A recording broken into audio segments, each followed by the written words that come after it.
Hello student आज की जो हमारी वीडियो है ये है चेन ऑफ इन्फेक्शन। तो आज हम इसी को डिस्कस करने जा रहे हैं। तो चेन ऑफ इन्फेक्शन के स्टूडेंट कुछ स्टेप्स हैं, तो उसके मुताबिक हम इसको सीखेंगे कि ये किस तरीके से एक चेन है, किस तरीके से इन्फेक्शन, ये क्या क्या एजेंट्स हैं, कैसे ये हमारी बॉडी इनको रिसीव करती है और कौन से ज़रिए से ये जो है हमारी बॉडी में पहुंच जाते हैं। तो आज हम इसी चेन ऑफ इन्फेक्शन को सीखेंगे। तो इसका जो पहला स्टेप है स्टूडेंट वो आ जाता है, इसको मैं जूम करूँगी। तो पहला स्टेप जो है वो है इन्फेक्शन एजेंट। तो इस चेन में जो सबसे पहला स्टेप आता है वो है चेन ऑफ इन्फेक्शन में वो आ जाता है इन्फेक्शन एजेंट। तो ये जो इन्फेक्शन एजेंट हैं ये होते हैं बैक्टीरिया, फंगई और पैरासाइट्स और प्रीमोना। तो ये जो हैं ये कुछ एजेंट्स हैं जो इन्फेक्शन का बायस बनते हैं, ठीक है। फिर आ जाते हैं रिसीवर, यानी कि ये कैसे जो हैं रिसीव होते हैं। तो ये पीपल के ज़रिए, यानी कि लोगों के ज़रिए, पानी के ज़रिए एंड फूड के ज़रिए, सही है। तो ये हमारा जो सेकंड इस चेन का स्टेप है वो है रिसीवर।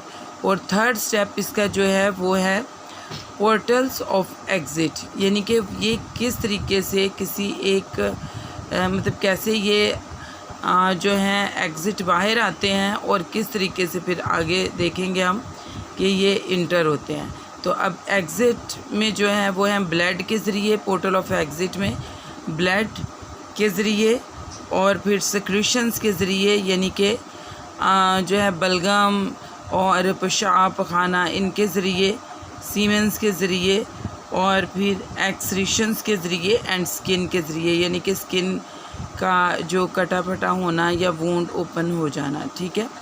फिर नेक्स्ट आ जाता है मोड ऑफ ट्रांसमिशन। तो ये किस तरीके से इनका कौन सा मोड है, कौन से रास्ते हैं ट्रांसमिशन के। तो वो है फिज़िकल कॉन्टैक्ट्स, फिर आ जाते हैं ड्रॉपलेट्स और फिर आ जाते हैं एयरबोर्न, यानी कि फ़िज़िकल कांटेक्ट के ज़रिए एक दूसरे से राब्ते के ज़रिए, और ड्रॉपलेट्स छींकें या जो है एक पर्सन को स्नीजिंग हो रही है तो उससे दूसरे को किस तरीके से फैलते हैं। और एयरबोर्न कुछ डिजीज़ होती हैं जैसे कि ओपन कॉक्स, ट्यूबरक्लोसिस के पेशेंट ये जब एयर में जो है कफिंग करते हैं तो फिर ये इससे दूसरे पर्सन जो हैं वो भी ये जो है इन्फेक्टेड हो सकते हैं। ये भी एक ट्रांसमिशन का रास्ता बन जाता है। फिर आ जाते हैं पोर्टल ऑफ एंट्री। तो ये कौन से तरीके से जो है ये इन्फेक्शन जो है इंटर होता है एक ह्यूमन में।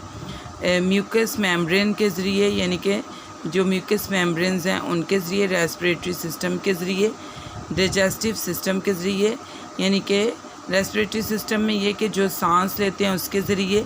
कोरोना वायरस में आपको पता है कितना मास्क लगाने की तक बोला जा रहा था, क्योंकि ये वो रेस्पिरेटरी इन्फेक्शन है इस वजह से।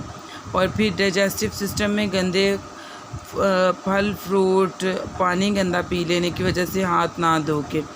फिर उसके बाद है ब्रोकन स्किन, अगर हमारी स्किन जो है वो कटी फटी है तो उससे भी हमारी स्किन में इन्फेक्शन जा सकता है। और लास्ट जो इसका इस चेन का जो स्टेप है वो है आ जाता सस्पेक्टेड होस्ट, यानी कि कौन से सस्पेक्टेड होस्ट हैं जिनमें ये बहुत ज़्यादा होने के चांसेस होते हैं। इम्यून डेफिशिएंसी, जिनको इम्यून डेफिशिएंसी डिजीज़ होती हैं जैसे कि HIV, एड्स वगैरह। फिर डायबिटिक पेशेंट्स में, बर्न पेशेंट में, सर्जरी जिनकी हुई होती है उनमें ज़्यादातर इन्फेक्शन के चांसेस होते हैं। एज का मतलब ये है कि older age and new born baby या छोटे बच्चे जो स्कूल गोइंग बच्चे होते हैं, यानी कि 1 साल से लेके 5 साल तक बच्चों में बहुत ज़्यादा ये वो सस्पेक्टेड होस्ट में आते हैं, उनको इन्फेक्शन ज़्यादा होने के चांसेस हो सकते हैं। तो स्टूडेंट ये तो थी एक चेन और उसके थे कुछ स्टेप जो अभी मैंने आपके साथ ये डिस्कस किए हैं।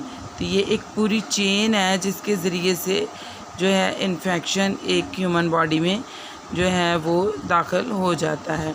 और उसकी कुछ ये सारे जो स्टेप्स थे ये काफ़ी इम्पोर्टेंट है, ये MCQs में भी ये स्टेप पूछ लिए जाते हैं। और एक जो है हम मेडिकल हम लोग मेडिकल स्टूडेंट्स होते हैं या हम जो मेडिकल लाइन के लोग होते हैं, हमें ये सब जो है पता होना चाहिए कि चेन ऑफ इन्फेक्शन क्या है। तो अगर आपको आज की वीडियो पसंद आए इसको लाइक करें और इसको शेयर करें ताकि और भी लोग इससे फ़ायदा हासिल करें।